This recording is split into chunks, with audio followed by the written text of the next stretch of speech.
20 फरवरी 2014। गोया आज हो गए 119 माह, 1 हफ्ता और 5 दिन। हाँ, हाँ, तुम फ़िक्र ना करो, मैंने फेडरो को खाना दे दिया है। तुम जब इसे अपने ओवरकोट में छिपाकर लाए थे तो ये कितना नन्हा-सा था ना। एक आँख भी आधी खुली हुई और दूसरी तो महज़ लीकर ही थी। छोटा-सा रुई का गोला जो मिट्टी और कीचड़ में सना हौले-हौले काँप रहा था। उस रात शिद्दत का जाड़ा और उस पर महावट की परस्ती लड़ी। जाते सर्दी अपनी जौलानियाँ दिखा रही थी। तुम्हें उस रात आते-आते बहुत देर हो गई थी, पर तुम्हारे बिना मेरी आँखों में नींद कहाँ।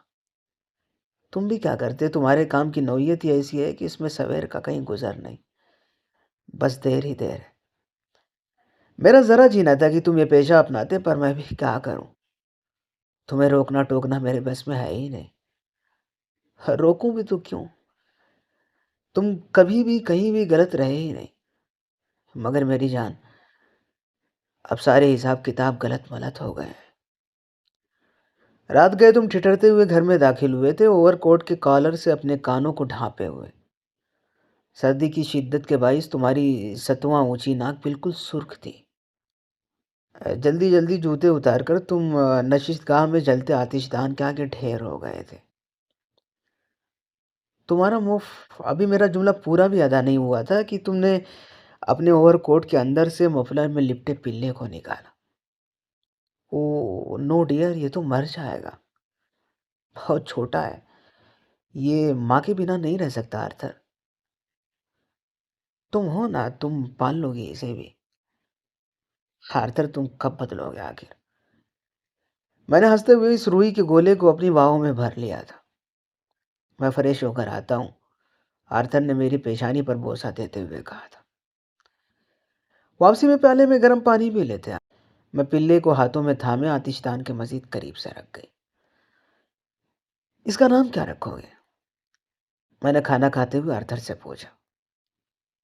जो तुम्हारा दिल चाहे।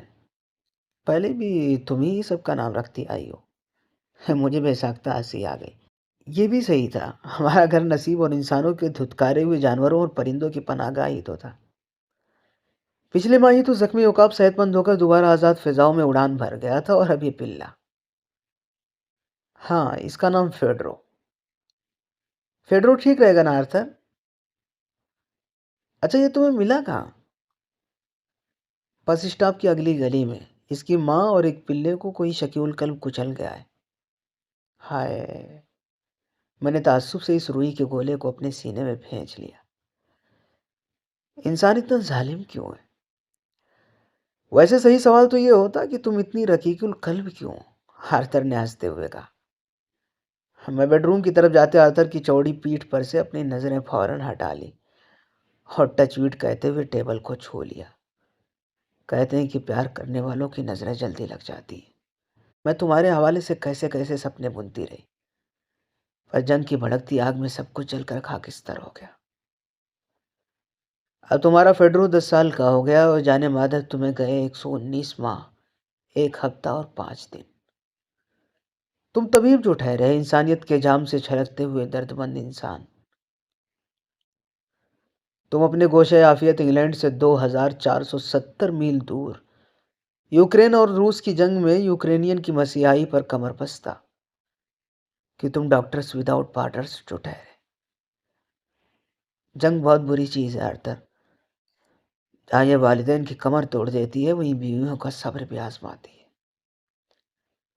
कितने यतीम बच्चे बाप की उंगली पकड़कर चलने की आरज़ू में तमाम उम्र लड़खड़ाते ही रहते हैं। सुना है पिछले 4 महीनों से गज्जा में भी जंग छिड़ी हुई है, पर वहां न माएँ महफूज हैं और ना ही बच्चे। जंग बहुत बुरी चीज़ है। इसमें जीत सिर्फ और सिर्फ दायमी जुदाई ही की होती है। मेरे लगते जिगर, मेरे बच्चे आर्थर, आज तुम्हारी 37वीं सालगिरह है। हर साल की तरह आज भी मैंने तुम्हारी मनपसंद डिश चिकन रोस्ट बनाई है। मैं फेडरो के साथ ढलती धूप में दहलीज पे बैठी तुम्हारी मुंतजिर हूँ। अब तो मेरी आंखें भी दुतला गई हैं मेरे बच्चे। अब तो आ जाओ मेरे लाल। ऐसा तो नहीं होता ना कि माया इंतजार करती रह जाए और बच्चे पलट कर ही ना आए। माया जीती रह जाए और बच्चे मर जाए। नहीं, नहीं, ऐसा नहीं होता। ऐसा तो होना भी नहीं चाहिए।